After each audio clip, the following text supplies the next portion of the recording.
குறைந்த விலை நிறைந்த தரம் தங்கள் தேவைகள் அனைத்தும் ஒரே இடத்தில். ஜெயச்சந்திரன். உங்கள் பசியார எங்கள் ருசி பேசும்.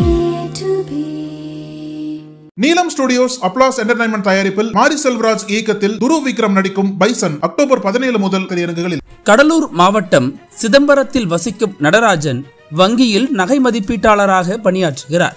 இவரது மனைவி கோமதி கடந்த அக்டோபர் 21 மாலை பின்புற வழியாக வீட்டிற்குள் நுழைந்த 2 மர்ம நபர்கள் கோமதியின் கழுத்தை வெட்டிவிட்டு அங்கிருந்து தப்பியதாக சிதம்பரம் போலீசுக்கு தகவல் கிடைத்துள்ளது. இரத்த வெள்ளத்தில் கிடந்த கோமதியை போலீசார் மீட்டு கடலூர் மாவட்ட அரசு மருத்துவக் கல்லூரி மருத்துவமனைக்கு அனுப்பி வைத்தனர். கைரேகை நிபுணர் மோப்பனாய் உதவியுடன் தீவிர விசாரணையும் மேற்கொள்ளப்பட்டது.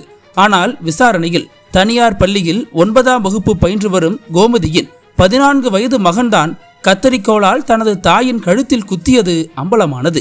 இது போலீசாருக்கு கூட அதிர்ச்சியை ஏற்படுத்தியது. அந்த சிறுவனை தனியாக அழைத்து விசாரித்த போது 60 மார்க் வரை மட்டுமே எடுக்கிறேன், 80-90 எடுக்க வேண்டும் என என்னை தொடர்ந்து என் தாயார் திட்டி வந்தார், அடிக்கவும் செய்தார். இதனால் மன உளைச்சலில் இருந்தேன். அம்மாவை பார்க்கும் போதெல்லாம் எரிச்சலாகவே இருந்தது. அம்மா தூங்கிக் கொண்டிருந்த போது அவரை தாக்கினேன்.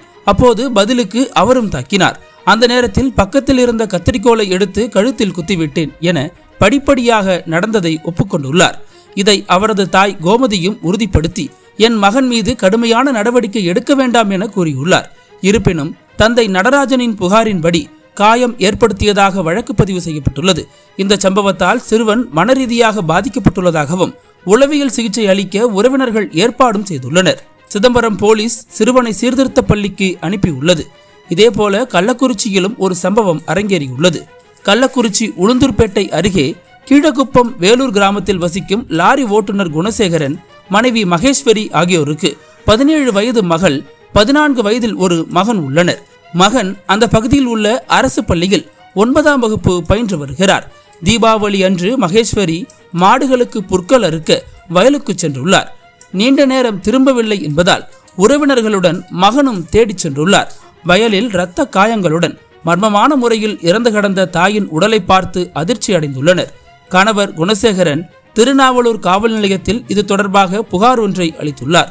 விசாரணையில் 14 வயது மகன் தன் தாயை அடித்து கொலை செய்தது தெரிய வந்தது.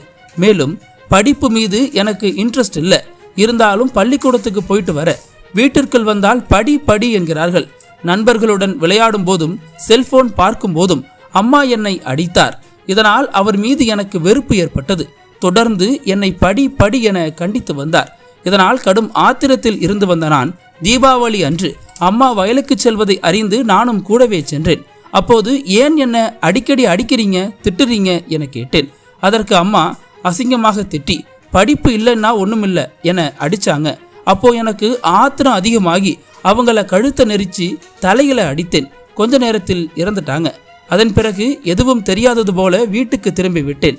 வெகு நேரமாகியும் வராததால் எல்லோரும் தேடினாங்க, நானும் அவர்களுடன் சேர்ந்து தேடினேன் என நடந்ததை கூறியுள்ளார். இதையடுத்து போலீசார் சிறுவனை கைது செய்து சீர்திருத்த பள்ளிக்கு அனுப்பியுள்ளனர். திருநாவலூர் போலீஸ் வழக்கு பதிவு செய்து விசாரணையை தொடர்கிறது. இந்த 2 சம்பவங்களும் படிப்பு குறித்து பெற்றோர் பிள்ளை உறவில் ஏற்படும் உளவியல் அழுத்தம் தொடர்பாக கல்வியாளர்கள் மற்றும் பெற்றோர்களிடையே பெரும் கவலையை ஏற்படுத்தியுள்ளது. தமிழ்நாட்டில் கடந்த சில ஆண்டுகளாக மாணவர்கள் மீதான அழுத்தம் அதிகரிப்பதால் உளவியல் சிகிச்சை தேவைப்படும் சம்பவங்கள் பெருகி வருவதாக கல்வியாளர்கள் தெரிவிக்கின்றனர். மாணவர்கள் சமூகம் எங்கே செல்கிறது என்பது பொதுமக்களிடையே பேசுபொருளாக மாறியுள்ளது. உளவியல் நிபுணர்கள் கூறுகையில் பெற்றோர்களின் கண்டிப்பு மற்றும் ஊக்குவிப்புக்கு இடையே சமநிலை பேண வேண்டும் என அறிவுறுத்துகின்றனர். இது தொடர்பாக மருத்துவர் அருள்மொழி செல்வன் மற்றும் மனநல மருத்துவர் காந்திபாபு உள்ளிட்டோரிடம் நாம் நேர்காணல் செய்தோம். அவை பின்வருமாறு. நான் டாக்டர் காந்திபாபு, சைக்காட்ரிஸ்ட், சிதம்பரத்தில் இருக்கிறேன். இப்போ ரொம்ப நாளாக செய்தித்தாள்கள்லையும் ஊடகங்கள்லையும் சின்ன பசங்க, சிறிய வயது உள்ள குழந்தைகள் அப்பா அம்மா மேலே வயலண்ட்டாக பிஹேவ் பண்ணுறது, ஆக்ரோஷமாக பிஹேவ் பண்ணுறது, சில நேரங்களில் கொலை வரைக்கும் போகிறது, அதெல்லாம் அதிகமாகிட்டே வருது. அது என்ன காரணம் அப்படின்னு அதை பற்றி பேசுறது நினைக்கிறேன். அதாவது பல விதங்களில் பிரிக்கலாம். அதாவது சமூக காரணங்கள், மனசு ரீதியான காரணங்கள், மூணாவது வந்து நியூரலஜிக்கல்னா மூளையில் ஏற்படும் மாற்றங்களால் ஏற்படக்கூடிய காரணங்கள், அது மாதிரி பிரிக்கலாம். பெற்றோருக்கான காரணங்கள், குழந்தைகளுக்கான காரணங்கள், அதில் ரெண்டாக பிரிச்சுக்கலாம். சில காரணங்கள் இந்த வயலன்ஸுக்கு காரணம் பெற்றோர்களாகவும் இருக்கலாம், குழந்தைகளாகவும் இருக்கலாம். இதுக்கு தீர்வு என்னன்னாக்கா, எளிதாக செய்யக்கூடிய தீர்வு என்னன்னா, எல்லா high school, higher secondary level ஸ்கூலில், அதாவது அடலசன்ட் லெவலுக்கு போகிறவங்க 13 வயசு தாண்டுற குழந்தைங்க எல்லாருக்குமே கைடன்ஸ் தேவைப்படும். கைடன்ஸ் அப்படிங்கிறது என்னன்னா ஒன்றும் பெரிய விஷயம் இல்லை. சாதாரணமாக அங்கே இருக்கக்கூடிய டீச்சர்ஸ்லேயே யாராவது ஒருத்தவங்க எம்ஏ கரஸ்பாண்டன்ஸில், எம்ஏ சைக்காலஜி கரஸ்பாண்டன்ஸில் படிச்சிருந்தா அவங்க அந்த கைடன்ஸ் கவுன்சிலிங் அவங்களுக்கு அது கிடைக்கும்.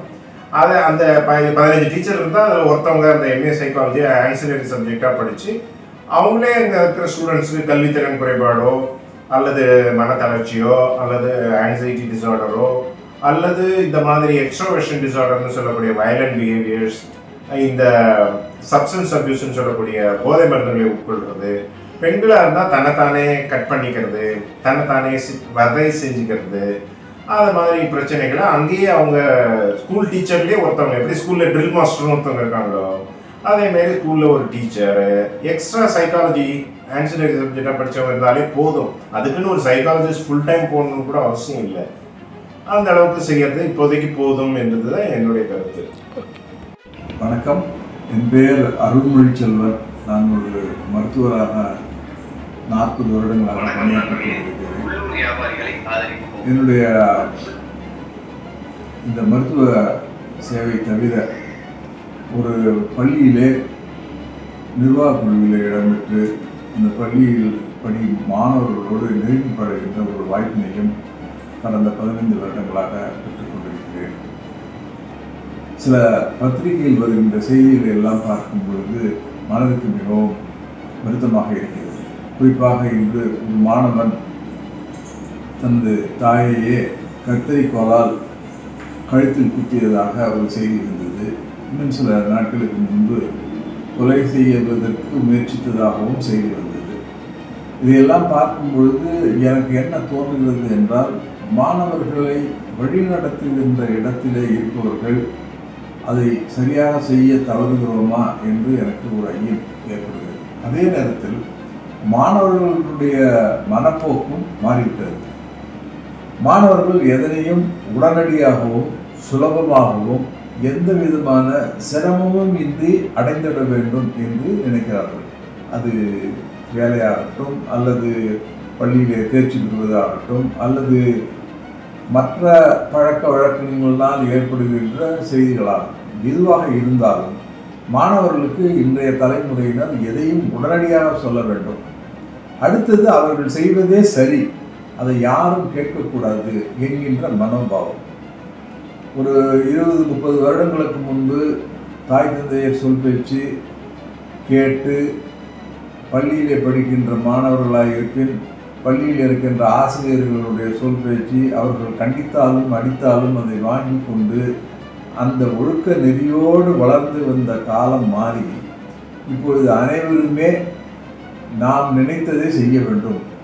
அதே போல பெற்றோர்கள் மாணவர்களிடம் தொடர்ந்து ஒரு செய்தியை சொல்லிக்கொண்டே இருப்பது என்பது இந்த காலத்தில் சரியாக வராது.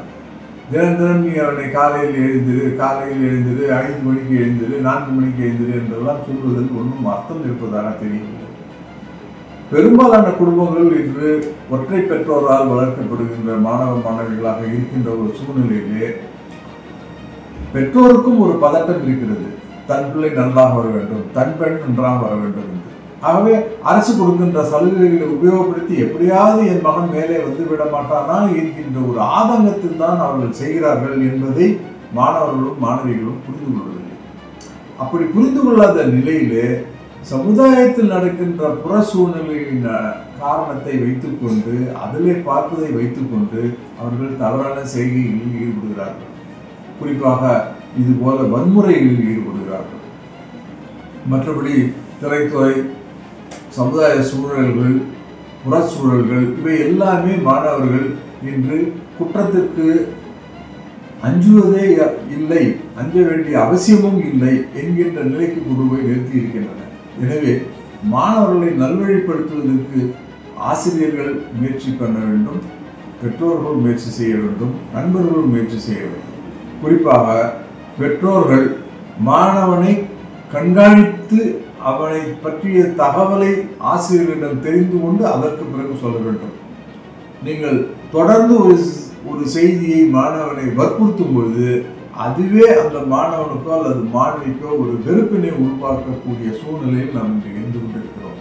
ஆகவே அப்பேற்பட்ட சூழ்நிலைகளெல்லாம் தவிர்த்து விட்டு மாணவர்களை நல்வழிப்படுத்தும் வகையில் மாணவர்களுக்கும் மாணவிகளுக்கும் உளவியல் சார்ந்த கருத்துக்களை சொல்லக்கூடிய வகையிலே மாதம் ஒரு முறையோ மாதம் இருமுறையோ ஒரு வகுப்புகள் அமைக்க வேண்டும். முன்பெல்லாம் நீதி போதனை வகுப்புகள் என்று ஒரு வகுப்புகள் இருந்தது, இப்பொழுதும் இருக்கிறது. ஆனால் அந்த நீதி போதனை வகுப்புகளில் நீதி போதனைகள் பெரும்பாலும் நடத்துவதும் கிடையாது. எப்படி உடற்பயிற்சிக்கு 2வது பட்சமாக நடத்தப்படுகிறோமோ அதுபோலத்தான் இதுவும் நடந்து கொண்டிருக்கிறது. ஆகவே உளவியல் சார்ந்த செய்திகளை சொல்லக்கூடிய தக்க நிபுணர்கள் ஒரு பள்ளியிலே இருந்தால் அவர்களும் ஆசிரியர்களோடு சேர்ந்து மாணவர்களை பக்குவப்படுத்துவதற்கு ஒரு பேருதவியாக இருக்கும். இது என்னுடைய தனிப்பட்ட கருத்து. இந்த கருத்தினை மற்றவர்களும் ஏற்றுக்கொள்வார்கள் என்று நான் நினைக்கிறேன். இதுபோல் செய்தால் நிச்சயமாக மாணவர் சமுதாயத்தில் மாணவர்கள் மனதில் இருந்த வன்முறையை நாம் எடுப்பதற்கு ஒரு பேருதவியாக இருக்கும் என்று நான் நம்புகிறேன். நன்றி, வணக்கம். நக்கீரன் டிவிக்கு சப்ஸ்கிரைப் செய்யுங்கள். உங்கள் ஆதரவே எங்கள் பலம். ஆசிரியர்களுக்கு நண்பனாகவும் மாணவர்களுக்கு ஆசானாகவும் திகழும் தேர்வு வழிகாட்டி. ஒவ்வொரு பாடத்திற்கும் அனுபவமிக்க ஆசிரியர்களின் துல்லியமான தெளிவான விடைகள். CNC இருக்கு, தேர்வு பயம் எதற்கு? இது தீரன் பப்ளிஷிங் ஹவுஸ் விற்பனை வெளியீடு.